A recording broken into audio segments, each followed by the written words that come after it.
Hello, this is Joe Costello with LCE Graphics. Mark told me the head had come in, so we mounted it on our stitcher. This is a stitcher that we use to test and service all of our stitch heads.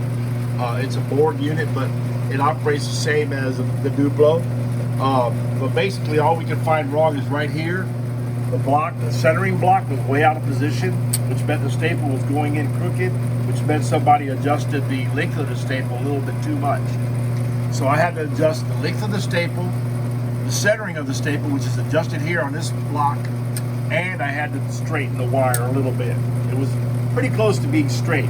Now, the wire straightener is tricky, okay, because it can vary from one wire to another. So you can put a new roll of wire on there and the wire not be, exactly right. But most of the time, I'd say 90% of the time with Hohners, once you have the wire straightener set, it usually stays. It very rarely ever really changes unless this gets bumped out of position. Now I'm going to take a picture of where that position is so you can repeat it in case it gets bumped out of position when you get the stitch in.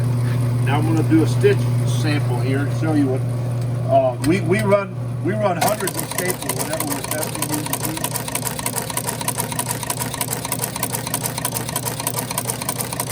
No sound, the head is running really, really quiet.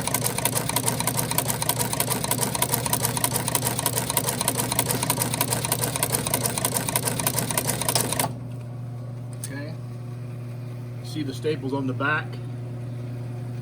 Now, the staples here, you can see they're kind of angled a little bit upward.